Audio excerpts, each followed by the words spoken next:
Alright, Star Wolf, get ready. Come on. Come on. There we go. That's how you do it.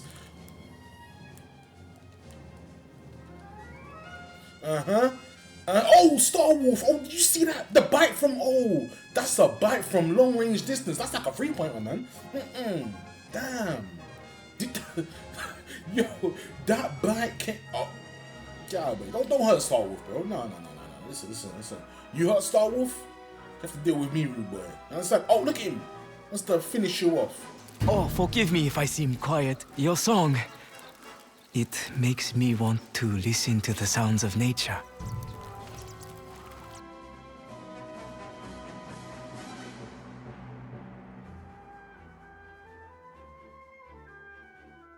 It's about to get diplomatic. What's good, people? Welcome back to the channel.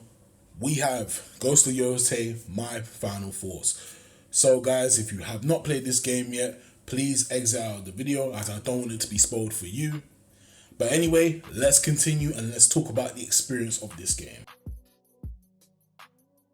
So the story is set in the early 1600s, 300 years after the events of Tsushima. So Jin Sakai is long gone, and that creates a new story and a new ghost who is Atsu. She was a regular farm girl who turned into an Onryo and is now out for revenge since the death of her family. They were killed by a group called the Yōtei 6 and led by Lord Saito and his warriors. The Oni, the Snake, the Kitsune, the Dragon, and the Spino. But eventually, not all of her family is dead because her long lost brother turns out to be alive. And clan Matsumai, who is a samurai clan, they end up taking him in and looking after him and teaching him the ways of the samurai.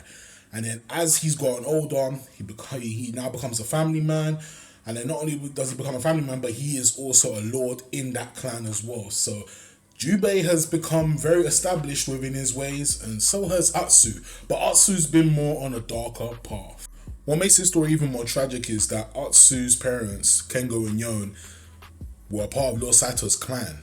And he asked them to do something questionable and they didn't agree to it. So of course they were able to escape. Because at the time there was a big war going on the mainland, and they used that to their advantage, escaped to Yōtei, and of course they built their new life there. So when Kengo found out that Saito was still alive, of course Saito still had vengeance in his heart. Why? All because he wanted his clan back. But then it turns out his clan was even more... let's just say his clan was even more evil than expected, and he just wanted things to go his way. So of course, taking out two people that he trusted the most from his clan, he wanted them. As much as she feels alone in her journey, she does have the wolf pack, which consists of so many different members, from her brother to merchants, weapon masters, the list goes on. She does carry the burden of her parents very close to her heart, and it makes sense because all she sees is revenge. That's all she sees, and she's out for blood. And when someone like that is out wandering through a land of no return, then of course, what do you expect her to be like? How else do you expect her to be? You expect Atsu to be aggressive or mostly just always on attack mode. But then she has to come to terms with also realizing that, is this what her parents would have wanted for her? Knowing that she would always be like this, knowing that she can't think about anything else other than blood, seeking revenge, not just for herself but for her brother as well. Her brother was able to have a life besides trying to think of revenging their parents. Even though he, as much as he wanted to, he still tried to enjoy certain parts of his life growing up with the Matsumai. Whereas Atsu, she was pretty much alone all the time, pretty much. And even if she did meet people, she wouldn't be around them for too long. So now looking at Atsu and Jubei's relationship, I wouldn't say it's exactly completely a strain because they still remember good times when they were young, but of course they've been apart for like at least 10 plus years. So of course it's going to make their relationship a strain in ways. And Atsu's a ghost, she's an Onryo.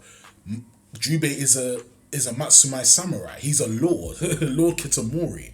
And of course they both do things differently. Atsu's way is going to be unorthodox, and then of course Jubei, he's going to be doing things his way. That's kind of like a samurai way. A samurai shouldn't sneak up and fight viciously. He should be able to fight head on with the enemy facing in their eyes, and it's quite personal in that way. So both of them, of course, they're going to differ. They're going to feel very like, well, I need to do it this way, and I need to do it that way. It's gonna, of course, they're gonna falter, of course. But their father, one thing that their father said to them is that you're both my twin wolves. So they both do act accordingly in the same way sometimes. It's just depending on the situation. Now let's talk about the gameplay and features. Bound configurations are pretty much the same as it was in the previous game, and there are some new features, so there will be some prompts that you have to press, and the game does a good job of showing you that. Masters for different weapons you get throughout the game. Hanbei, who is the master for the dual katanas, Master Enomoto for the Kurosagama, Sensei Takahashi for your Yari, and Master Yoshida for your Adachi. Then you have characters such as Genji the Armorer, Taro the Scavenger, Ran the Boa, Hana the Kunai Artisan, Izaburo the Cartographer, and Ina the Bomb Maker. All these characters help you along the way with your journey, whether that's with armor, looking for items, archery, kunais, bomb making, and then of course pinpointing certain locations on the map. All these characters are important, so you need to utilize them well enough. There are 5 classes: Onryo, Core, Melee, Revenge, and Wolf. And these classes have their own skill tree as well. So anytime you want to upgrade, guys, you have to remember that you don't upgrade using the XP or the legend technique points as you used in the previous game.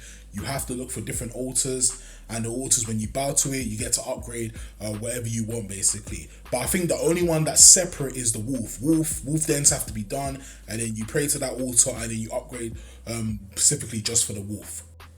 Materials are found throughout the map when you're free roaming, so remember guys, that is going to be essential because you need different things like metals, clothes, and even searching for coin as well. You can search for coin by literally just free roaming on the map.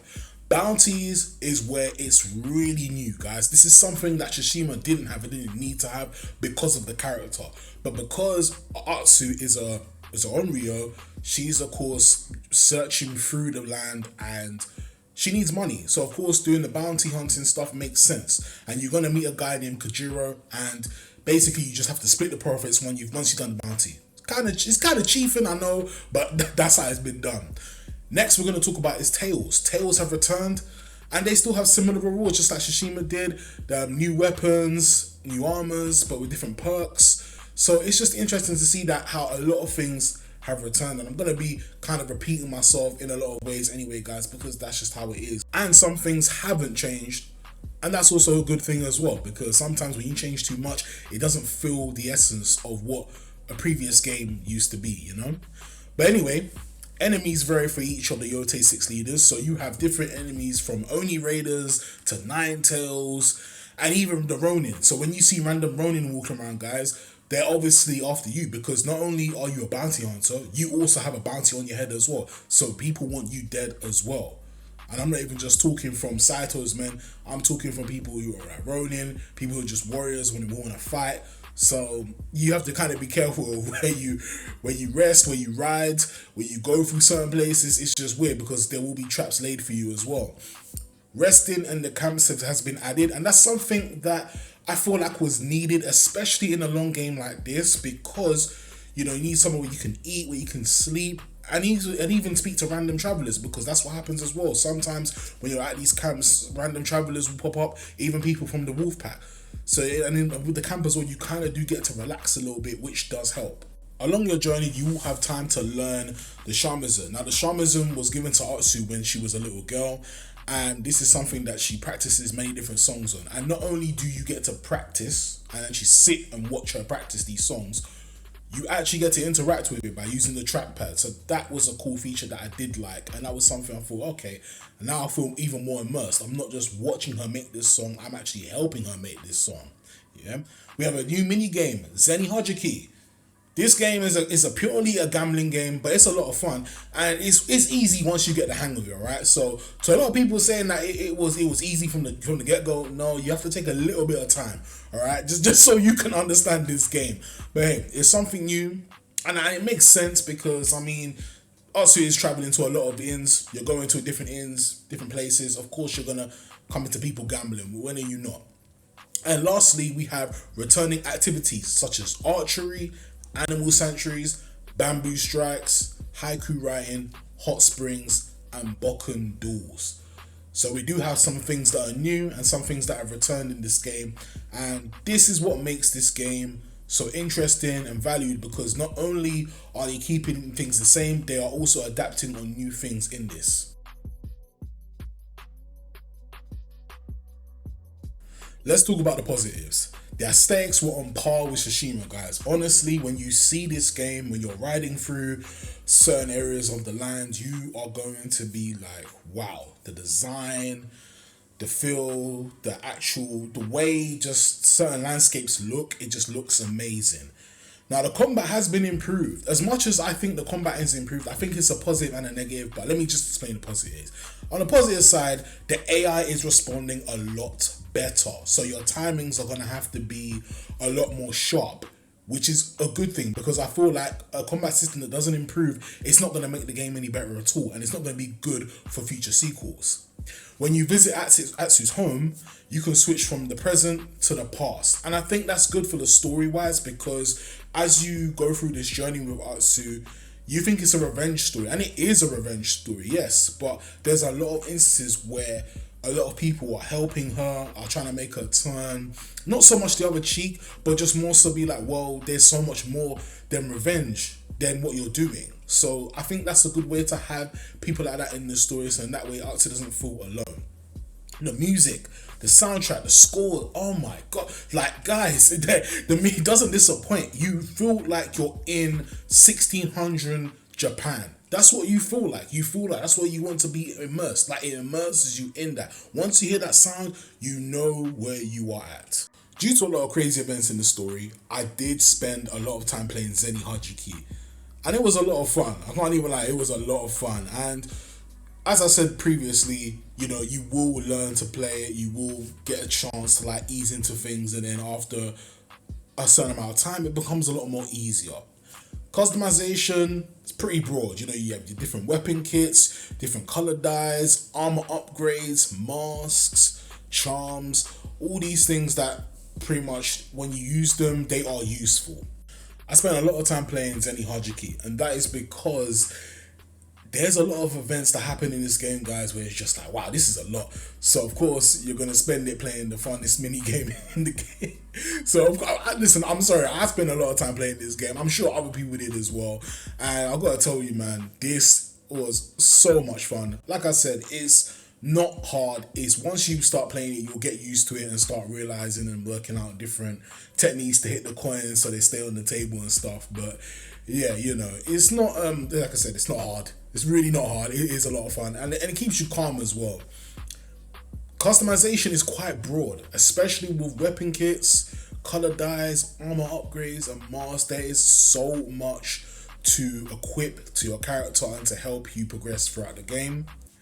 Interactive tasks such as sword making, making fires, cooking food, and even hunting. Yes, you can actually hunt properly. Not like how where you shoot arrows in Tsushima for certain animals. You could actually hunt, like go fishing and hunt that way. Because I don't think in Tsushima you could actually do that, hunt for fish. And I thought, okay, that's a nice little add-on. That is a really nice little add-on. Map exploration. So you're going to be traveling from Ishikari Plain to the Yōtei grasslands, right? And the open world aspects it just makes the game worth playing, right? So if you're someone that loves open world, you're going to enjoy this. I know, in fact, I enjoyed it. I spent a lot of time doing the open world side stuff, and of course there is fast travel, so that is a bonus to that as well. And also, if you don't want to use fast travel, you can just use camp stops and even fast travel some of your camp stops as well.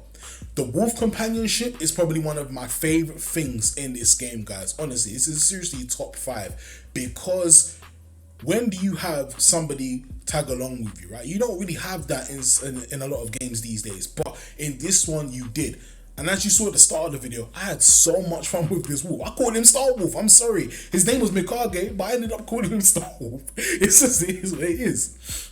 And lastly, we have the option of stealth and open field combat. So just like Tsushima, guys, you can go into the open or you can stealth behind the shadows. I think that's the point of both aspects of the game, because you don't have to stick to one. You can do both, or you can just stick to one, wherever you feel like. But you are going to be forced at some point to do either one, okay? So just to be mindful of that. But I still think both aspects are still fun. As much as there were some positives in this game, there were some negatives that I didn't like, and I hope that it gets adjusted for the future sequel of this series. The combat, as much as I did like it, it was overwhelming, especially with the timings, because there's times where you're actually trying to parry at the right time and you think you're doing it, and because there's multiple moves, you still think you're timing it right, but then it's not really hitting. And I do think that was what really became frustrating, because especially with a fight like Takezo the Unrivaled, that oh my god, that whole debacle of a duel was so annoying. That was frustrating. I don't know how anybody did that on the hardest of difficulties. I did that on normal and it was still peeing me off. It was completely peeing me off, alright? But nonetheless, those are my only gripes with the combat. I did prefer the legend system where you had to complete certain territories and missions to earn technique points, because in this one you have to use altars. And there's nothing wrong with using the altars, but they are scattered across the map. Now if you're somebody that wants the points straight away, this is going to be a tough one for you. And I did find it quite tedious because you had to search, and then obviously you're going to the cartographer to get different maps to find different areas so you can get the altars, and I felt like that became kind of time consuming. Stances were taken out, and I think they should have been kept, because I do feel like having stances made the fighting a bit more interesting, and of course using that against different enemies would have made it a lot more easier for you to fight. Now I understand we have a lot of weapons to cover in this game, but I still feel like having certain stances for maybe 1 or 2 weapons would have been cool. Charms are cool, but the problem is there's so many to collect. I wish there was at least between 5 to 10 useful ones that were the most ones that were equipped, and you could just pretty much upgrade as you go along, because you can upgrade the charms. Problem is though, there are some ones that you collect and it's just like, do you really need to use this all the time? No. So I do think some of them were a waste. Lastly, Atsu and Jubei's story could have been a co-op, or it could have been split into 2, because we know what Atsu was doing for most of her time as the Onryo, but we didn't know what Jubei was doing and how he was raising his daughter and what type of family he was trying to have, and what the Matsumai were doing through him when he was trained to become a samurai. And because he was a lord, I would have thought it would have been cool to see him actually step out and do some ghost type of activities with Atsu. He does help in the story, but again, he's more so of an NPC than anything. So, missed opportunity. So, overall guys, Ghost of Yōtei is a revenge story done well. I definitely think that I do have some bias to Tsushima, because I do feel like Jin's story just wasn't finished. And especially with that double ending, you could either kill his uncle or you could either leave him and then just go about your business. But I still feel like Tsushima, there was so much more to tell. And a lot of people were saying Tsushima doesn't need a continuation because there was like I think there was like a hurricane or something like that. But even still, Jin left the mainland, and it's something that is been told in Yōtei, and now we know that he's still alive. It's like, well, there you go. We can actually continue the story. But Yōtei, overall, this game is a solid 8.5 out of 10. I definitely think it's on par with Tsushima. No, I wouldn't say it's exactly better, because there are some things I feel like in the first game that I just miss more about that's not in the second game, but I still had a lot of fun. I still enjoyed this. But yeah, guys, let me know what you think down below in the comment section. Did you like it? You didn't like it? What was the fun aspects? What was the least fun aspects? But don't forget to like, share, comment, and subscribe. And I'll see you for the next one. I'm gone. Peace.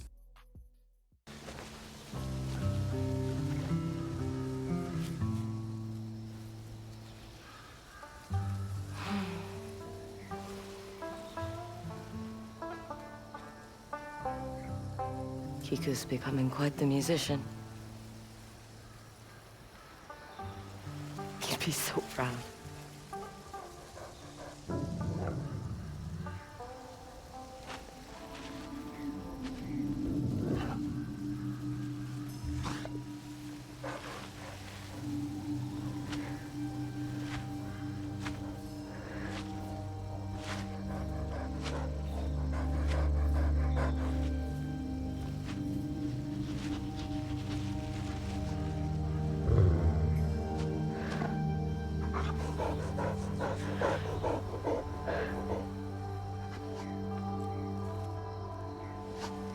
My hunt is over.